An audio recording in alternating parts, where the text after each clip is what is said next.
Olá, pessoal, tudo bem? Eu sou Érico Tavares, sou professor de Panorama do Novo Testamento aqui do Instituto Batista Bíblico Independente. É um prazer estar com você para que juntos, ao longo desse próximo trimestre, possamos discorrer assuntos importantes e concernentes ao Novo Testamento, tais como a autoria, datação e destinatário, esboço, né, que nos leva a entender um pouco melhor a construção, a linha de pensamento do autor e o que ele queria nos passar, então, com sua mensagem, e que nós denominamos também de empatia autoral. Então, já introduzindo para você esse pensamento neotestamentário, é que nós entendemos o Novo Testamento, sua inteireza, não apenas como um registro histórico, mas como uma inspiração contemporânea, a qual também nós estamos inseridos enquanto igreja, e nós, então, somos a continuidade desse testamento, né?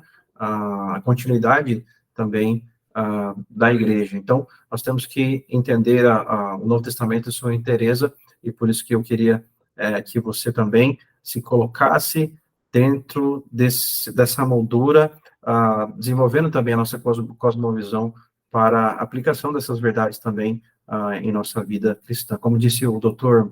Howard Hendricks, né, professor emérito de Dallas, ele dizia que a Bíblia não foi escrita para aguçar ou satisfazer as nossas curiosidades, mas ela foi escrita para nos conformar à imagem de Cristo. Então, também temos que entender as questões práticas do Novo Testamento e que nos levam ao crescimento, à maturidade espiritual, nos assemelhando ao nosso irmão mais velho, o Senhor Jesus Cristo.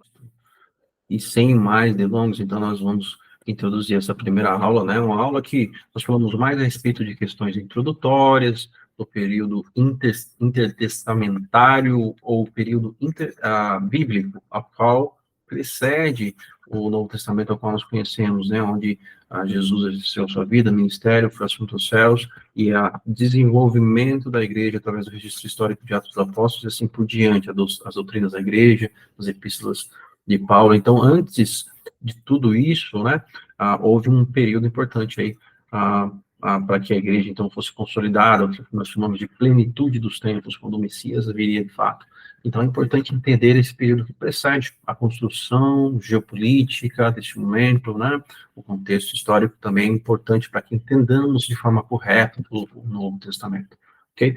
Além disso, a gente também vai falar sobre o contexto histórico, né, evidentemente existiam ali etnias, né, povos distintos que estavam vivendo nesse período do Império Romano, né, ao quais as suas culturas foram certamente importantes para essa conjectura, para esse movimento que ocorreu, um movimento messiânico, por exemplo, é uma coisa que estava muito latente na sociedade nesse momento, então havia uma ardente expectativa a respeito do Messias. Então, tudo isso é importante para que entendamos, então, o Novo Testamento na sua totalidade. Aqui, de novo, trazendo uma visão holística para você tem que se incluir nessa narrativa, nós somos igreja, e como tal, nós somos a continuidade do Novo Testamento. Assim, existem também alguns ministérios, né, a quais se denominam Atos, né, Atos 29, que é um capítulo posterior, porque ali em Atos ele se encerra, né, de maneira muito abrupta, inclusive não dando desfecho do ministério de Paulo, ou da própria vida de Paulo, como Paulo teria, então, se apresentado diante do imperador, né, César, na época. Mas nós sabemos que a igreja continua, através dos pais da igreja. Nós temos relatos também históricos de Flávio José, que é um historiador contemporâneo desse período, e que você também pode consultar registros históricos do que aconteceu, então, na sequência de Atos, né? Não são textos inspirados, mas é interessante você se colocar, sim, na continuidade. Então, como eu trouxe a vocês no princípio, é uma inspiração contemporânea para todos nós enquanto igreja, ok? Isso é importante. Ok, pessoal, então, dando sequência no período intertestamentário, ou aquele que foi tão conhecido como o período interbíblico, né? Como aquela bela introdução que eu dei para vocês no início, isso é um período importante porque nós estamos aí entendendo um pouco mais a respeito daquilo que aconteceu antes da vinda do Messias, né? Então, o ambiente estava sendo preparado, aquilo que nós chamamos de plenitude dos tempos, onde o próprio Messias, então, seria revelado, nascido de mulher, né? A plenitude dos tempos, Gálatas 4:4 fala sobre isso, mas Efésios 1 9 e 10 também vai dizer que era necessário, então, que se convergisse em Cristo, né? Tudo isso na plenitude dos tempos. Então, nós vamos vendo essa metanarrativa bíblica sendo construída, né? Uma cosmovisão lá desde evidentemente, aconteceu lá no princípio, lá em Gênesis capítulo 3, verso 15, vai dizer que o descendente da mulher pisará a cabeça da serpente. Então, houve a criação, queda, Deus não foi pego de surpresa, e havia provisão na promessa messiânica, né, aquele que viria. E todo o Antigo Testamento, então, ele está debaixo, né, dessa visão messiânica, ou seja, a expectativa, a ardente expectativa que havia nesse povo também movimentou-se muito nesse período, né, que nós chamamos de intertestamentário, esses movimentos messiânicos, né, devido aí à expectativa de que fossem libertos dessa escravidão, né, romana, né, aquele jugo romano que estavam sobre ele naquele momento. Eles não viam liberdade desde a época praticamente de Neemias, quando eles foram libertos do cativeiro pelo Ciro Grande, né, no meio do Persa, onde ali já 70 anos antes Jeremias havia, então, pronunciado essas palavras, a profecia de Jeremias, que eles seriam libertos. Deus levantou, então, o Ciro Grande, e eles foram libertos, e viveram um período de relativa liberdade religiosa, etc. Os sumos sacerdotes ali eram figuras proeminentes, liderança de todo o povo, né, nessa época onde não havia um rei, mas um período que havia ali certos elementos até de uma teocracia, né, não pura, mas havia uma teocracia exercida pelos sumos sacerdotes. Então, havia essa expectativa para que houvesse então esse líder, né, um líder político, militar, um líder que também pudesse libertá-los, né, dessa escravidão. Então eles estavam aí também nessa expectativa de um líder que também viesse e que seria um Messias. Então houve um período aí de 400 anos de silêncio entre Antigo e Novo Testamento. Eu emprestei essa figura aí da Bíblia Thompson, como vocês podem ver, e aí nós temos 400 anos de silêncio profético, desde Malaquias até quando uma voz profética se levanta no deserto, a voz de João Batista. Então, esse período aí um período de 400 anos, embora houvesse um período de silêncio profético, né, com relação aos textos inspirados, né, e não há nenhum relato nesse período, mas nós temos fontes históricas de que muita coisa aconteceu nesse período, e é importante nós entendermos porque, como eu falei, estava havendo uma construção geopolítica, um preparo para a vinda do Messias. Então, nós temos que entender essas características desse período.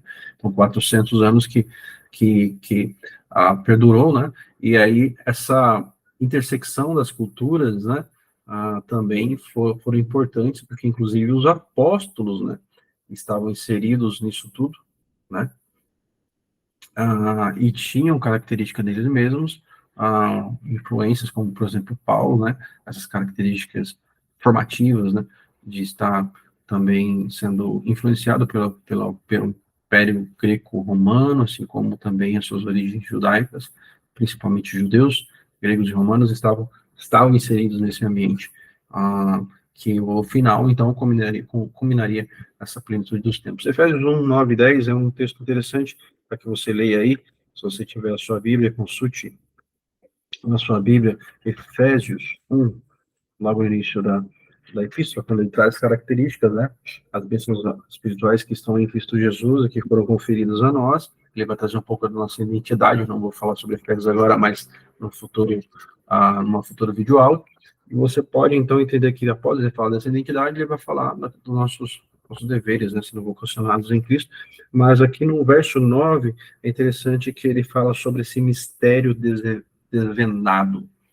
Qual mistério desvendado, né, da vontade de Deus, segundo o bom propósito que propusera em Cristo, seu Filho. Nós vimos lá que o Novo Testamento, então, cumpre, né, é cumprido em Cristo, é o cumprimento das profecias do Antigo Testamento. Cristo disse isso, né, ao final do livro de Lucas, nós estamos, Lucas 24, ali no último capítulo, então ele aparece aos discípulos e diz que era necessário que se cumprisse tudo que havia dito a respeito dele na lei de Moisés, nos profetas e também nos salmos, ou seja, esse compêndio maior que é a lei do Senhor.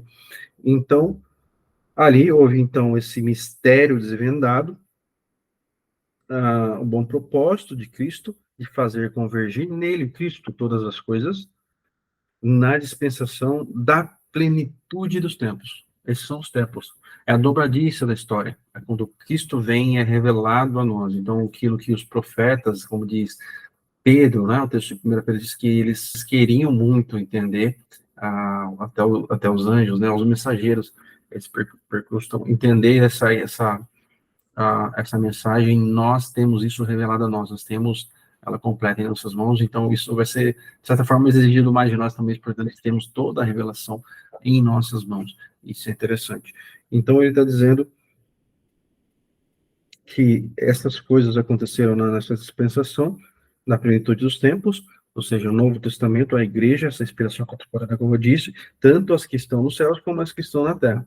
Então, aqui nós vemos, então, tudo se cumprindo e convergindo nele, essa história da redenção e que foi prometida, né, desde Gênesis 3:15, nessa semente da mulher, e que nós vemos também aí como espinha dorsal de toda a Bíblia, né?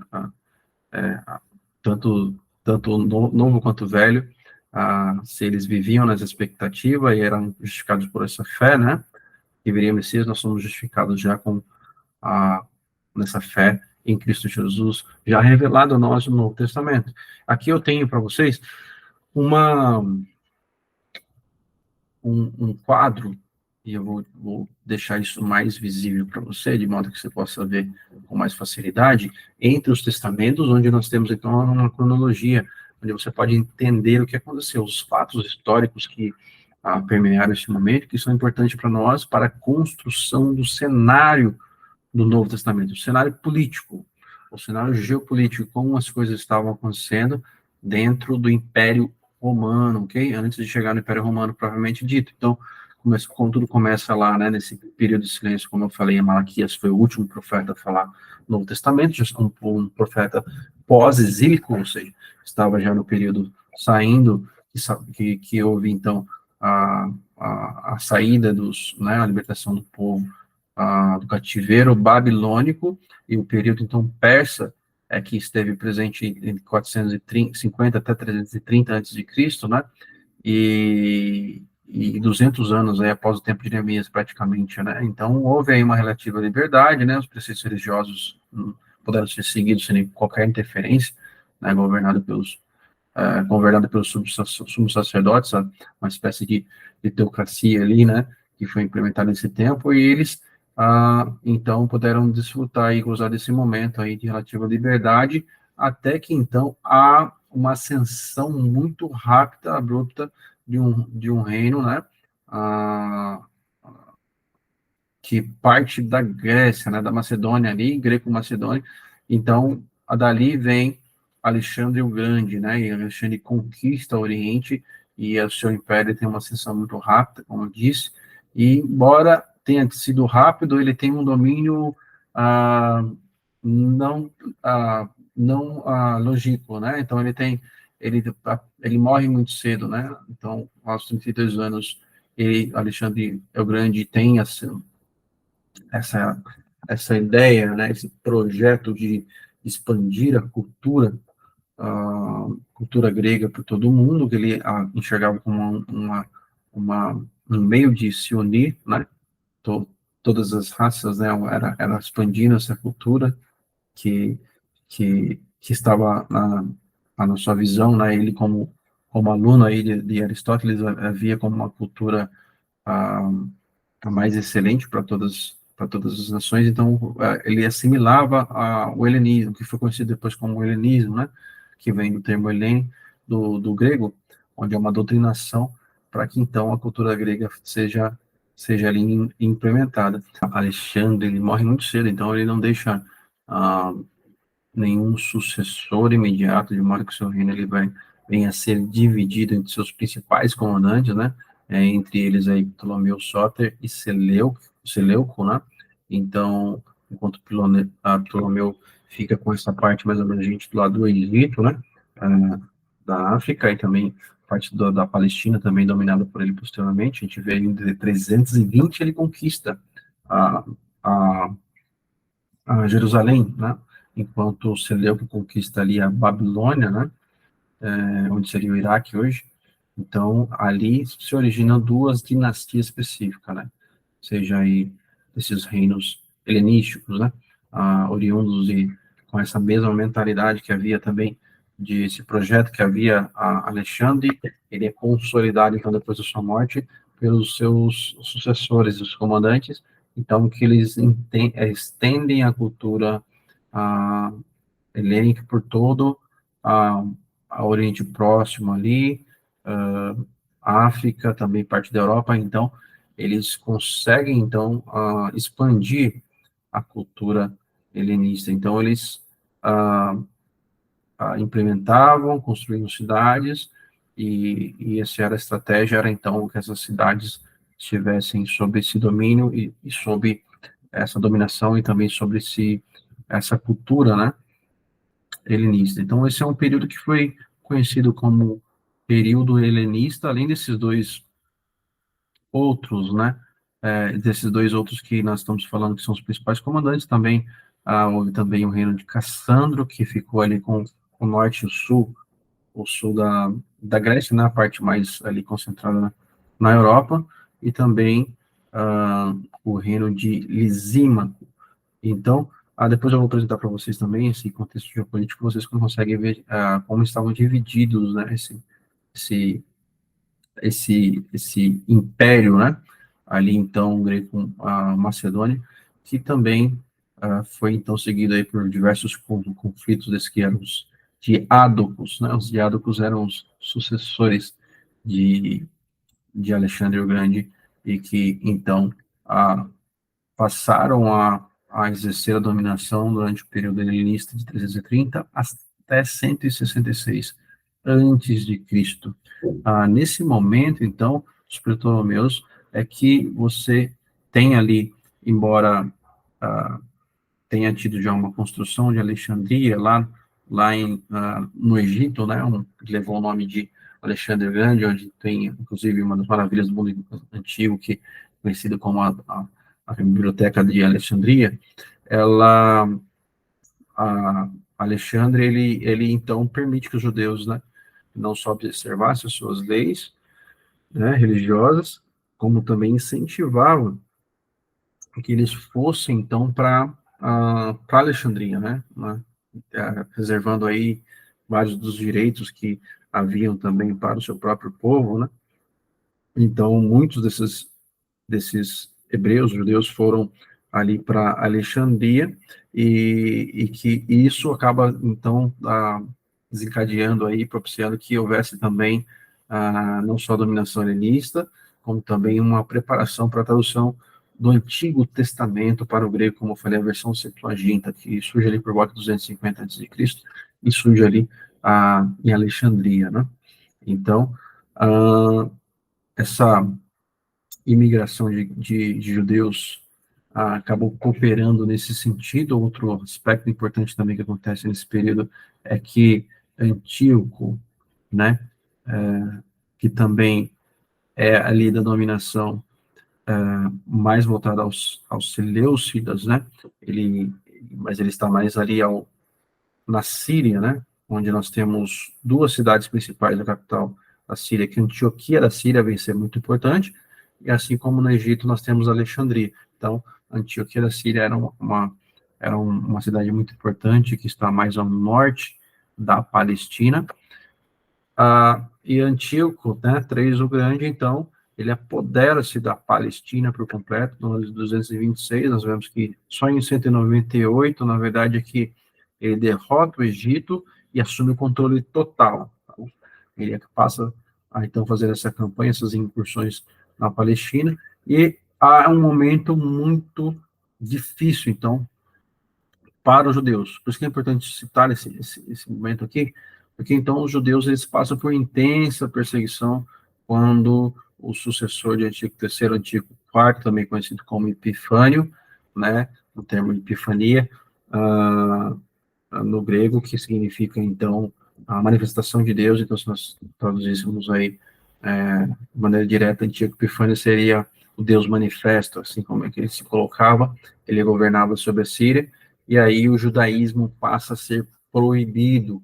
Então, há uma intensa perseguição nesse período, que suscita aí várias rebeliões contra Antíoco. Antíoco, ele chega, por exemplo, a profanar o templo, né, com o sacrifício de porcos, né, seria, alguns traduzem até a profecia de Daniel, né, da profanação do templo, por conta desse sacrifício de porcos no templo. Então, ele não entendia a lei mosaica, ele não compreendia isso, e ele era totalmente contrário, porque ele queria impor, então, a cultura helênica. É como ele queria, então, fortalecer o seu reino, a assimilação substancial rápida da cultura, né, helenista. Então, ele proibia essas práticas de qualquer outra religião, assim como o Shabat também, a guarda do sábado também foi proibido, e houve, então, um momento aí bem crítico na história de Israel, né, dos judeus, por conta dessa intensa perseguição de Antíoco Epifânio. Há vários relatos desse período, e se você se interessa pela história, é interessante você ler, por exemplo, livros que são livros apócrifos, embora sejam apócrifos e nós entendemos que não inspirados, eles trazem relatos históricos que são realmente fidedignos o que aconteceu, né?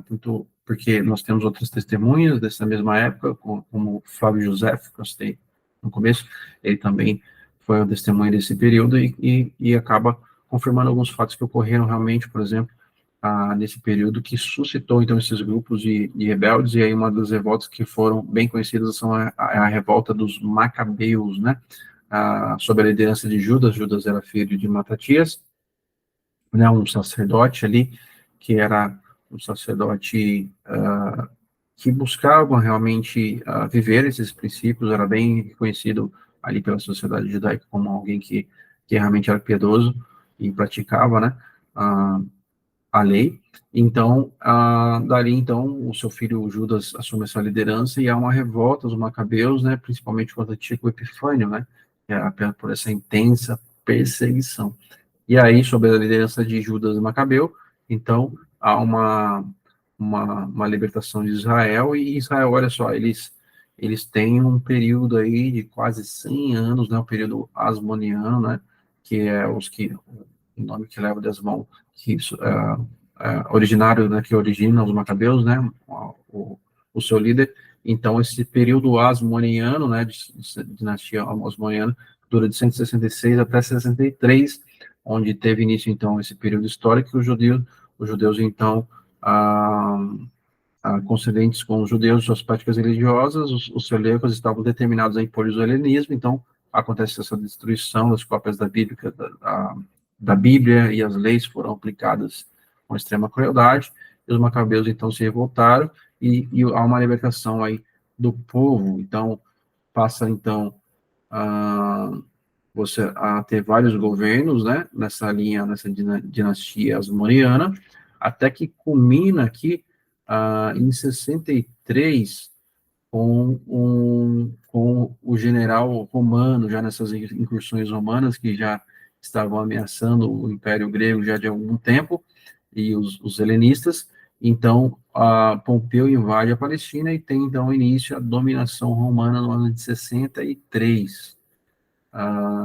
Uma coisa interessante aqui que aconteceu nesse meio também é que, quando Jonatas ele vira o sumo sacerdote, que é irmão de Judas, e dá continuidade nessa dinastia, que eu esqueci de comentar com vocês, é que possivelmente isso aqui, por ele não ser um sucessor de Zadok, né, que seria uma linhagem correta para o sacerdócio ali em Israel, dos sumos sacerdotes, seguindo essa linhagem, né, então alguns grupos também de conservadores se rebelam nesse mesmo período, né, entre eles aquele grupo, né, essênico, uma comunidade essênica do Qumran, que vai morar ali perto, né, do Mar Morto. Daí, então, nós temos os manuscritos do Mar Morto, né, esse grupo mais radical, que queria uma vida monástica, isolada, e possivelmente eles se rebelaram ou rebelaram contra esses outros grupos que exerciam o sumo sacerdote, que para eles não era o sumo sacerdote ideal, correto, né, porque não vinha na linhagem de Zadok. Então, também tem essa questão aqui, nesse meio. E o período romano, então, ele desencadeia aí, novamente, um jugo para os judeus. Então, veja que os judeus, eles têm um período bem, assim, razoavelmente, né, curto, de 100 anos, depois de eles terem gozado de liberdade, vindo lá do cativeiro babilônico, na época de Neemias. Agora eles têm mais um vislumbre, né, dessa liberdade e um reino. Embora eles não tivessem, né, um rei exatamente, mas eram governados por sumos sacerdotes, né, que viram uma espécie de aristocracia ali.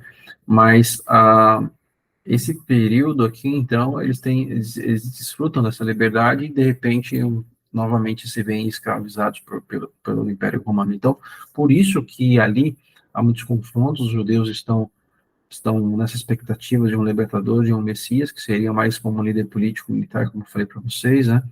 Um, e aí eles têm essa expectativa, porque era algo muito recente, eles estavam, né, os macabeus desfrutaram dessa liberdade, e aí quando os romanos estão ali, tanto vai que isso depois vai culminar lá na frente, no ano 70, eles se levantam definitivamente contra o Império, e a gente sabe que, então, o templo é destruído, né, acontece aquela grande diáspora no ano 70, os judeus são dispersos pelo mundo, né, aí pelos romanos, porque por conta dessa revolta que houve, né, a revolta dos judeus. Então, os judeus estavam aí nesse ambiente, e esse é um ambiente, né, ah, em que Jesus está vindo, né, um ambiente, como vocês veem, que está, embora haja um silêncio profético, existem muitas coisas acontecendo no cenário político, sociopolítico, né, provavelmente dito, desse período. Então, é importante denotar isso, porque nós vemos que há uma preparação, então, para que haja o cumprimento da profecia, né? Então, Deus soberanamente regendo a história, e aí isso fica mais evidente quando nós observamos, então, a profecia de Daniel, né? Como você pode ver nesse quadro, Daniel está nos capítulos 2,7, você observa que há o cumprimento, né, dessa profecia através desses reinos, né, o que demonstra também a soberania de Deus, que investe as autoridades, né, ele levanta os reinos também, derruba esses reinos. Depois Daniel também comenta sobre isso no capítulo 9. Então nós vemos primeiramente essa estátua que começa com a cabeça de ouro, que representa o Império da Babilônia, por volta do ano 600, que também é uma representação ali do leão, né, no capítulo 7, assim como o peito e os braços de prata, representando o urso ali, o Medo-Persa, né, representa o Império Medo-Persa de Ciro, né, que livra o povo dos judeus, né, o povo hebreu ali do cativeiro babilônico, né, seguindo então a sequência, os quadris de bronze, né, que também tem um animal leopardo, e sim há esse período da Grécia, né, quando nós estamos falando aí do período intertestamentário, as perdas também, as pernas, né, aliás, de ferro, que aí você tem também representando Roma, como esse animal aterrorizante e assustador do capítulo 7 de Daniel. E uma coisa interessante que você também observa, né, uma questão escatológica aqui, que é a questão do Apocalipse cita também esses animais, né? Apocalipse 13, por exemplo, você tem a presença do leopardo de 4 asas, né? Que representa esse período aí de ascensão do Império Grego, né? Aí sob a liderança de Alexandre o Grande, Alexandre Magno, e depois também os seus sucessores, os comandantes, né? Nos reinos helenistas que os seguiram, como os Ptolomeus, né? A dinastia Ptolomaica no Egito, e também a dinastia Seleucida lá na Síria, como nós vimos, né, na Antioquia da Síria. Então, nós também temos, então, essa parte aí desse desenho da história, como vocês veem, do ano 300, ali, aproximadamente 330 até 63, é uma parte que não tem uma narrativa bíblica, né, para ela direta, que é a parte que compreende o Império Greco-Romano, né, aliás, o Império greco-macedônio, né, ao Império da Grécia.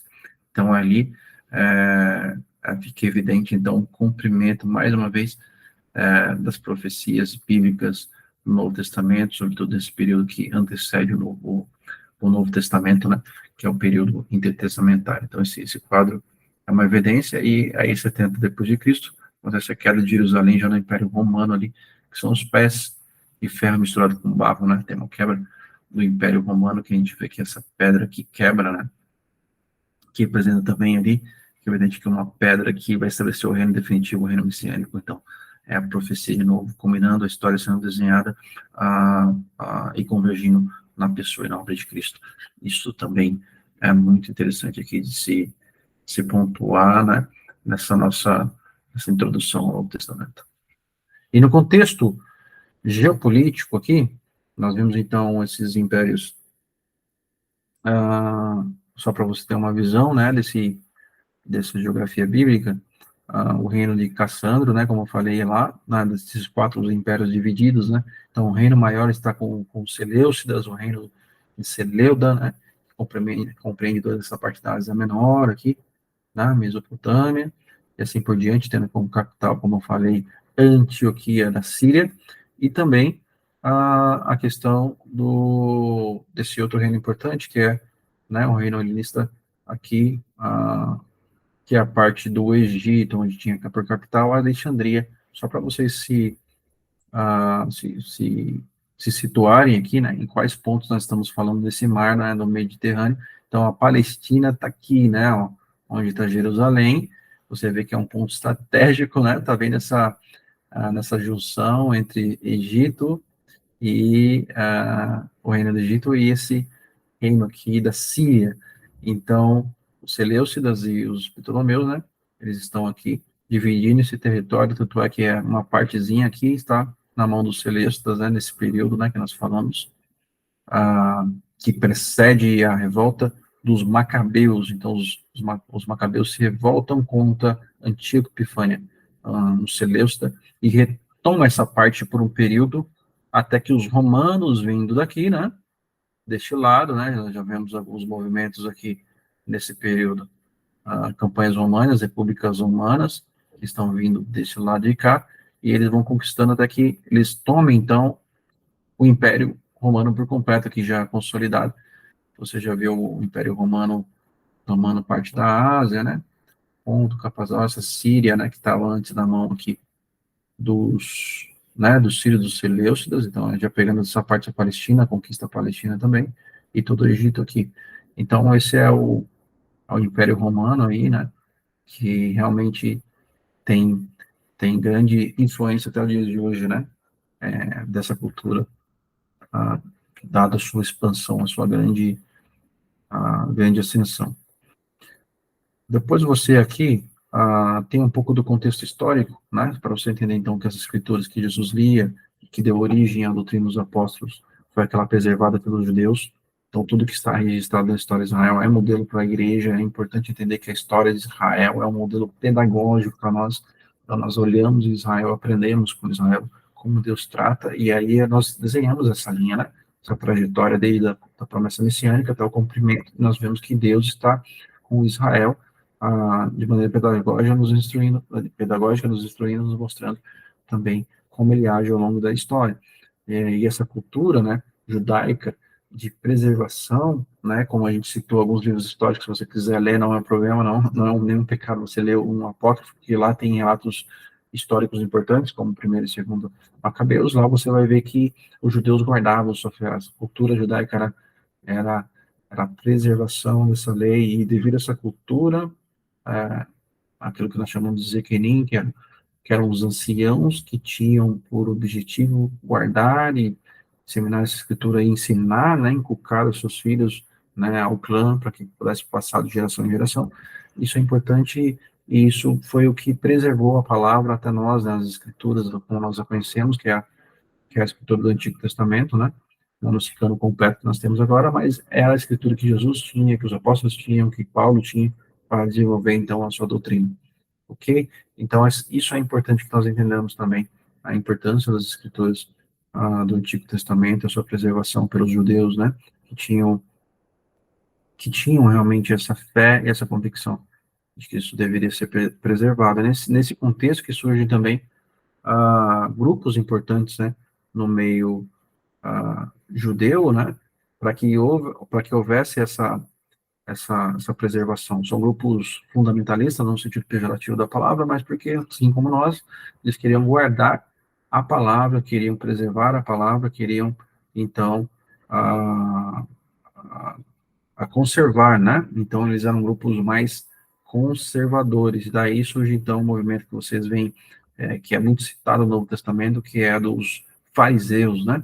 Então, os saduceus ali, que apoiavam aquele movimento que eu citei há pouco, lá no período intertestamentário, os saduceus apoiavam, né, o sumo sacerdote Jonatas, mesmo não sendo uma linhagem, e eles acreditavam em parte das escrituras sendo superiores à Torá, em detrimento das outras que eram tidas como inferiores. Então, os saduceus eram os liberais, né, fazendo uma analogia no nosso tempo, enquanto eles eram os liberais, os saduceus, os fariseus, eles eram os conservadores do tempo de Jesus. E eles nasceram no período intertestamentário, por isso que é importante. Esses grupos não surgiram do nada, eles surgiram desses movimentos sociais, movimentos messiânicos, com mais conservadorismo, né, olhando mais para o lado conservador, que é o lado dos fariseus, né, que nasce com uma boa ideia fundamentalista, mas que acabam, pelo seu sistema, né, e regras de interpretação, exigindo um esforço, exigindo que as pessoas, então, elas conseguissem e tivessem méritos pelos seus próprios esforços, né, para o atingimento ou cumprimento da lei. E isso acabou, então, combinando nos problemas que nós vimos lá, aquelas discussões do Novo Testamento, do legalismo. Então, eles acabaram diminuindo o padrão de Deus, né, através desses métodos, né, desses métodos de interpretação bíblica, para que pudesse cumprir o que Deus exigia, sendo que essa diminuição do padrão, ela não é benéfica, né, ela pelo contrário, né, você foge a, da graça de Deus, o único meio pelo qual nós podemos, então, alcançar, então, o favor de Deus, a salvação de Deus. Então, a teologia judaica nasce desse período, e, inclusive, o cristianismo herda muito dessa teologia, como soberania e predestinação, né? Nasce desse período dos próprios fariseus, assim como vida após a morte, o juízo final, a ressurreição do corpo. Então, a própria ressurreição, algo que os fariseus criam e os saduceus não. Então, há momentos em que os saduceus contestam Jesus, né, a respeito disso, sobre a ressurreição. Há momentos em que Paulo, né, sendo fariseu de formação, confrontam os saduceus ou usam disso no tribunal quando está sendo julgado, e para que os grupos ali praticamente estivessem um contra o outro, né, fariseus e saduceus. E ele usa também essa argumentação, né, essa retórica ali, falando sobre a ressurreição. Paulo era alguém que tinha muito dessa influência, e ele era isso.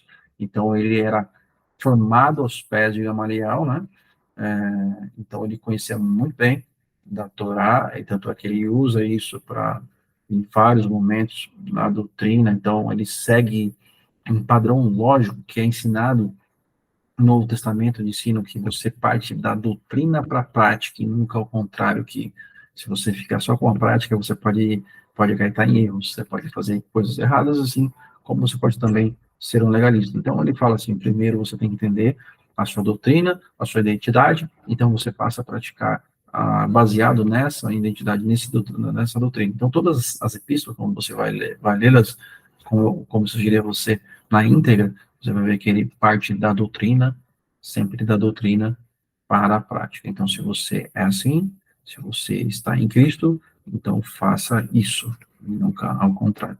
Então, isso ele herdou do pensamento judaico, né, o que a gente chama de halak, né, que é você primeiro entender para depois andar, né, andar nisso, né? Andei de modo digno da vocação que foram chamados, né. Efésios tem essa dobradiça também, para citar um exemplo de que Paulo usa essa estratégia do halak.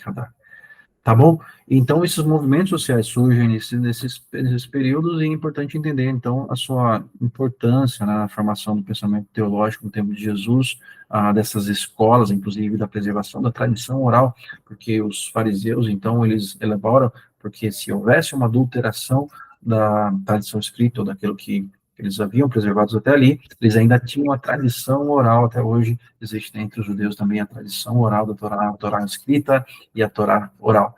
Então, isso é importante também que você entenda.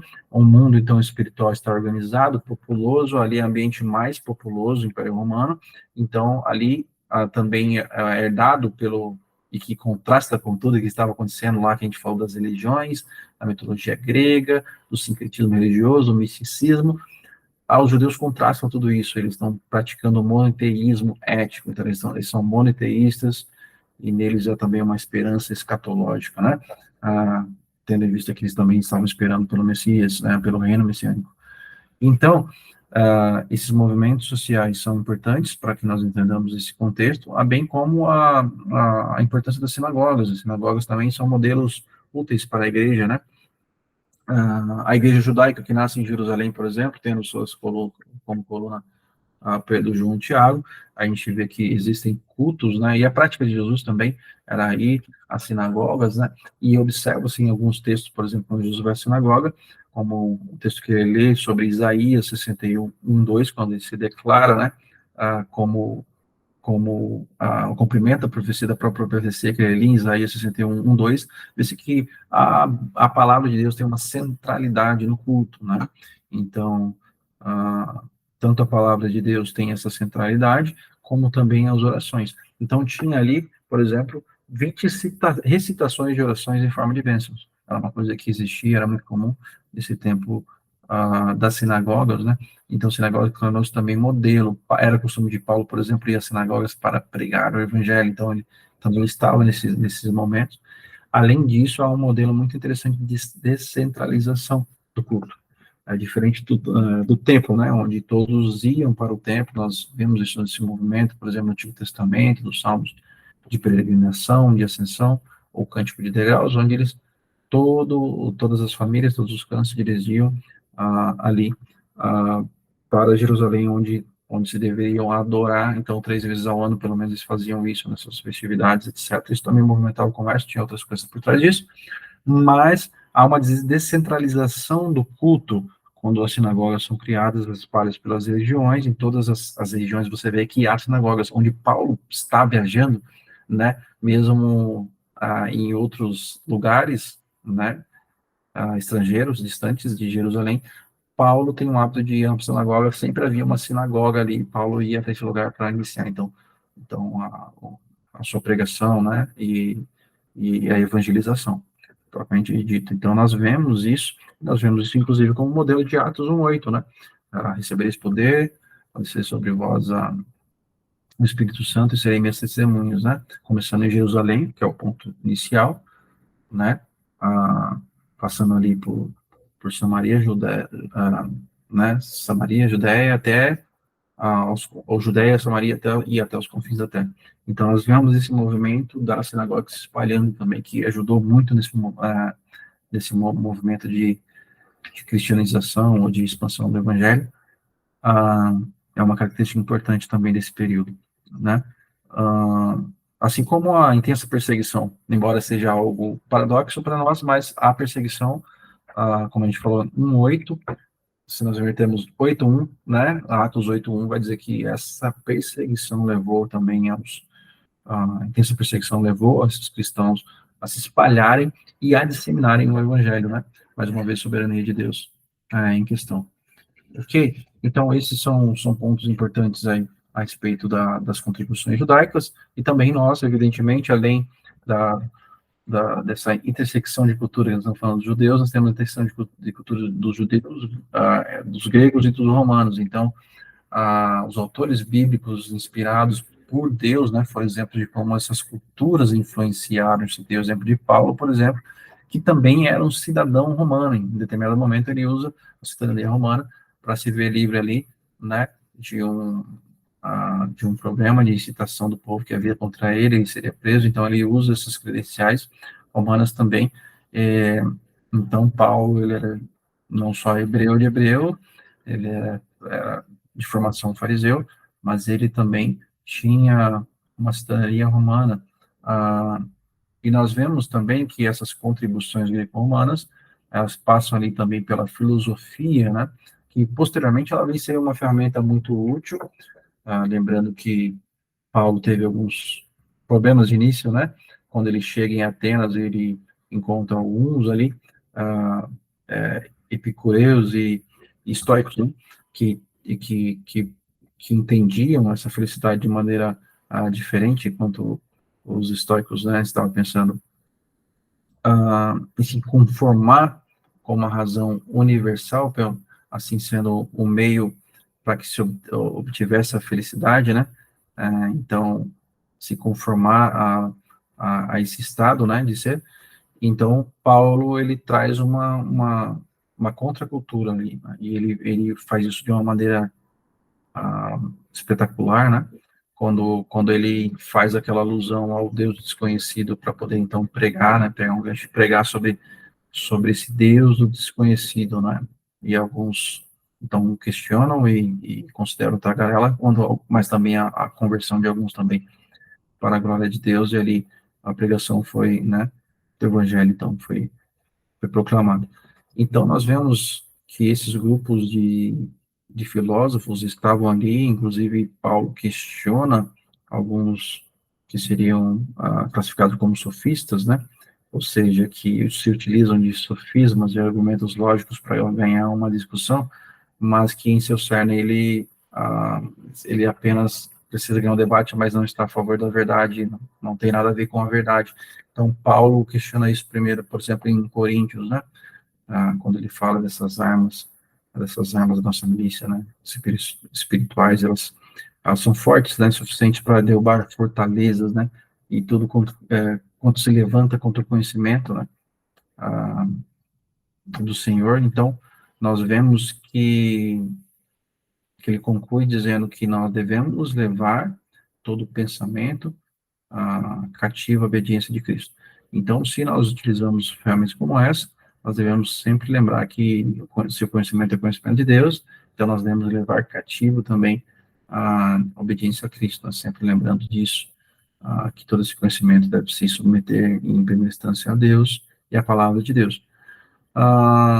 Também temos o helenismo, né? O helenismo acabou contribuindo nesse sentido, como a gente falou, para expansão, tanto é que a Alexandria, com esse crescimento, os judeus que foram para lá, incentivados por Alexandre o Grande, ali possibilitou que fosse criada a Septuaginta, que está ali, né, com o algoritmo, conhecido como algoritmo romano. Essa Septuaginta, ela diz a lenda, né, que 72 escribas ali, sábios, foram separados entre salas, e eles escreveram e traduziram o hebraico para o grego, e as traduções, elas coincidiram, né. Então, a Septuaginta, então, tem essa ideia, traduzida do grego seria os 70, né? Então, aproximadamente 70 sábios ali que fizeram essa tradução. A primeira tradução, inclusive, foi no 250 a.C., então ela foi usada e citada no Novo Testamento, porque o Novo Testamento foi escrito em grego. Então, o apóstolo Paulo, por exemplo, citou a Septuaginta também, então é uma tradução fidedigna, né, e tem todo o crédito aí, inclusive utilizado pelos apóstolos também.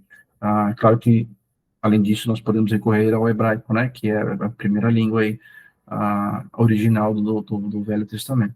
E a Pax Romana também foi algo que contribuiu aí dentro da sociedade greco-romana, porque a Pax Romana evitava rebeliões, né, no sentido de não ter a perturbação da ordem social. Então, de 29 até mais adiante, né, nós vemos que a Pax Romana, ela vigorou, né, fortemente, aí, no Império de Roma, para evitar justamente que não tivesse perturbações sociais. Inclusive, você vê o caso de Barrabás, por exemplo, ele não foi apenas acusado de assassinato, mas ele foi acusado, nós vimos isso em Lucas, de perturbação da ordem.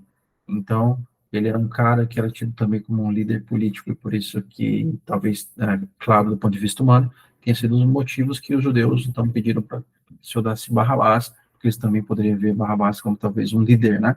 Um líder que pegaria armas para poder livrá-los aí também das garras ali da dominação romana. Então, a Pax Romana ajudou nesse sentido, né?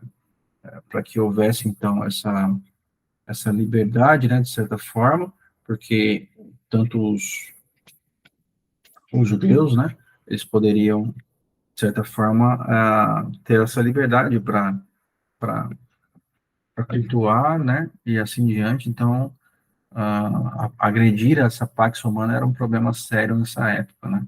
Então, ah, era importante, então, para que evitasse essas guerras civis, né, esses problemas, e isso, como eu disse, perdurou até o ano de 180 depois de Cristo. Além disso, eu falei do estilo literário, não sei se eu falei, mas comentando brevemente também, o estilo literário, a gente falou um pouco sobre essa reminiscência estilística, né, do grego, como era escrito também, as próprias cartas, as cartas eram escritas nesse sentido, de ter saudação, o meio, né, o corpo onde tinha realmente a comunicação sobre aquilo que ele queria passar nas suas doutrinas, e no final, no fechamento com a conclusão. Isso também é um estilo muito peculiar, né, do estilo literário grego. Também há essa herança, essa influência ali, né, tendo em vista que os autores, não só a pena, né, a tinta da pena, ali, é inspirada como o próprio autor é inspirado, então sua formação, que compreende, né, a seu intelecto, a sua formação, as influências que ele teve, né, tanto do helenismo quanto da questão do estilo literário ali, que ele estava envolvido, né, formado. Então isso tudo conta, e é uma formação que Deus soberanamente também no autor, propiciou para que as Sagradas Escrituras fossem compiladas, né? Assim como a língua é muito rica, né? A língua grega, do Koiné, então seria muito fácil de, de ele se expressar, que nós não conseguiríamos talvez em outra língua, dadas as declinações e dado toda a complexidade da língua, onde ele consegue fazer isso de maneira muito refinada, muito apropriada para que se possa se comunicar. Então Deus escolheu a língua certa, a pessoa certa e o momento certo para que o cânon fosse fechado, né, do Novo Testamento. Então, além disso tudo, né, por último, não menos importante, a infraestrutura do Império. Então, você viu naquele mapa que o Império era bem extenso, né? Então, daí, como as rodovias eram muito bem, é, não exatamente rodovias, mas as estradas eram muito bem pavimentadas, né? Então, existia uma facilidade de locomoção, inclusive para entrega dessas cartas, por exemplo, que o Paulo distribuía, que eram circulares, né, toda aquela região. Havia essa facilidade porque havia uma pavimentação muito grande em que Roma investiu em infraestrutura.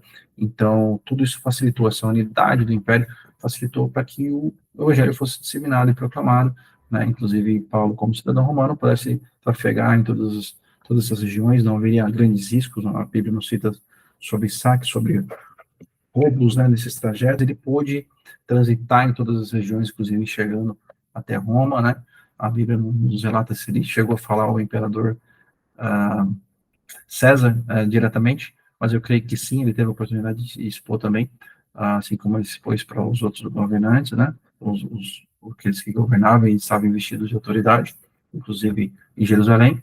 Então, Paulo teve essa liberdade, né, assim como os discípulos, para transitar nesse lugar. Daí surgiram também algumas máximas, né, alguns ditos populares de que, por exemplo, quem tem boca vai a Roma, ou que todas as estradas levam a Roma. Então, isso é bem conhecido no nosso meio, porque realmente Roma tinha, então, essa unificação muito bem pavimentada de todas as suas áreas, né? Os seus governos ou essas regiões que estavam sob a sua dominação. Isso facilitou a disseminação do evangelho, mais uma vez, Deus mostrando sua graça também para com os gentios, né? Porque isso chegaria a nós, a igreja. E é isso que eu tenho para vocês, pessoal, nesse dia. Então, agradeço pela paciência de vocês. Sei que a videoaula nem sempre é tão fácil, né, de acompanhar, mas espero também ter momentos presenciais onde a gente pode se contatar direto. Aqui estão os meus contatos, né? Caso você queira mandar um e-mail, um WhatsApp, eu estou aí à disposição dos irmãos para que a gente possa, então, continuar aí, cada dia crescendo essa graça e conhecimento do Senhor Jesus, né? E como a Bíblia, né, inspirada como ela é, ela se revela, Deus se revelando a nós aí, através da história, né, soberanamente guiando a história para que nós, então, pudéssemos a ser aí abençoados em Cristo. Então, que o Senhor Deus te abençoe nesse dia. Espero vê-lo em breve. Um grande abraço.